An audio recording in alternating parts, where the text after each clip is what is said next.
J.J. Lee knows from experience that an inaugural trip to a tailor is not to be taken lightly by a young man. In a way, it is a rite of passage, a turning point, perhaps a coming-of-age experience for young males. That thought and more are wrapped in his sartorial memoir, The Measure of a Man, which is where J.J. explores the relationship between sons, fathers, and well-tailored suits. It is my pleasure to welcome Menswear columnist and CBC contributor J.J. Lee to Studio 4 to tell us more. Thank you. A memoir already. What prompted this? Well, actually, I have to thank Anita Chong, my editor at Macmillan & Stewart. I did a documentary for the CBC show Ideas, and it was indeed an exploration of that controversial garment, the suit, because no one seems to want to wear them, and when they wear them, they say, I feel like my dad in them. And so the documentary, and therefore the book, arose out of that question of, why do we say, I don't want to feel like my dad in this suit? The other origin of this documentary and the book and the memoir is I inherited my father's last suit, which was a blue blazer suit, which is a bit of an oxymoron because a blazer is an individual top. And I started asking myself, could I wear this garment? Could I wear this jacket? Why does it not feel correct? And I began to explore our relationship, but also the idea of the fit and tailoring. And who are the people who make these clothes? And why is it so important? How does it connect with what it means to be a man? And so that's kind of the origin. So Anita heard the documentary. She called me up to track me down. She goes, hey, we want to write a book. And so there's multiple origins, let's put it that way. Of course, but the memories in a suit, the memories of your father's suit, the smell, the cut, the jib. In a sense, I remember my father's suit, my grandfather's suits. I remember when they'd come out in a suit, and all dressed up. It's a primordial event. It's so rooted in our childhood. And so I picked up my father's old suit many years after his passing. He died 10 years ago. And I did indeed do that. I smelled it. And it was an explosion in my mind, a sensory, a really deep event. I could smell vanilla, cigarettes, and his sweat. And it really evoked many memories that I actually had forgotten about him. Many of the good times, as much as the bad. And my father was a very troubled man. And so I felt like I needed to negotiate my memories of him vis-a-vis altering this suit. Tell me about your father a little bit. Yeah. He was a very successful restaurant manager of the Contiki Lounge at the Sheraton Mount Royal in Montreal. And he was also an alcoholic.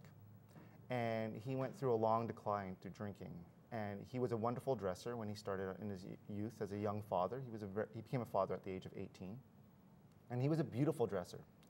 But the alcoholism and all the sort of adverse things that happened in his life, you know, first he declined, but also his wardrobe. So it's a very sad parallel descent, you know, and also my esteem in him declined as well. So my father his life ended very poorly.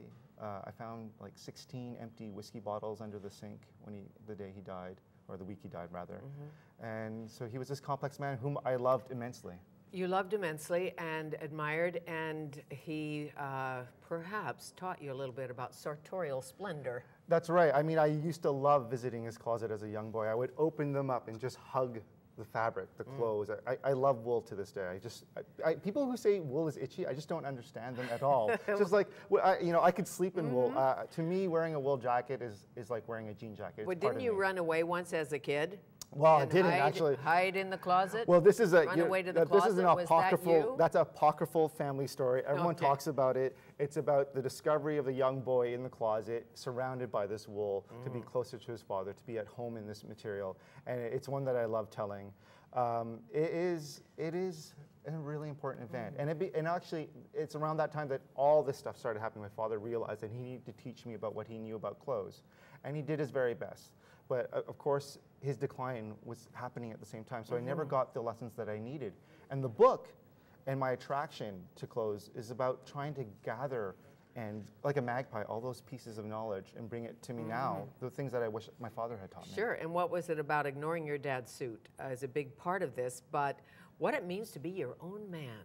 It is. Really? Yeah, it is a big deal. And I think if a young man can come to terms with the suit and find his place inside a suit and start wearing it rather than having it wear him, that one can take a place in life. And I kept on thinking about the Occupy Vancouver debates about where do people fit in the society. And I think we've lost a conveyance, the suit, to fit in. To fit in, that's interesting. A very intimate moment, I'm sure. It's never happened. Well, it has happened to me with a female tailor, and even a male tailor. But it's like being with the bartender. That's right. You know, it's intimate. You're in a department store, Barney's, New York, or something, getting your first suit. Yes. And a tailor comes in, and as a male, it's quite an interesting experience, isn't it? Yes, because they sort of grope you when you're in the changing area. And in funny places. Yes, in funny places. Bill Wong, who's at Modernized Tailors and was my master tailor when I eventually apprenticed as a tailor, my first meeting with him patted me in my crotch area and said, "Oh, you dress left."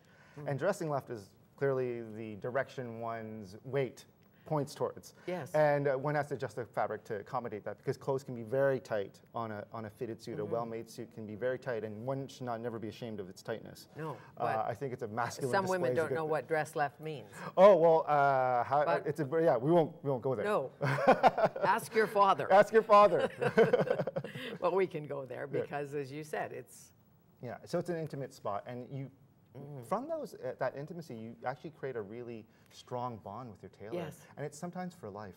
It's always ideal to, if you're a young man, to find a young tailor, and you will grow old together, and the complaints and the troubles that you have in dressing are parallel. It's really interesting. What's the difference between buying a suit off the rack and getting a made-to-measure suit?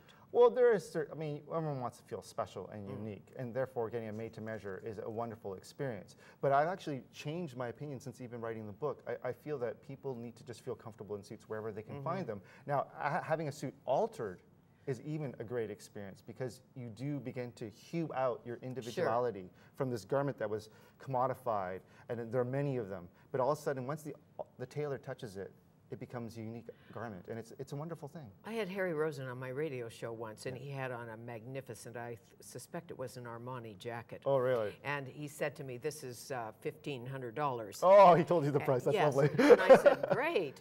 I could buy a car for $1,500. At the time, he said, "When you put this on," so we traded.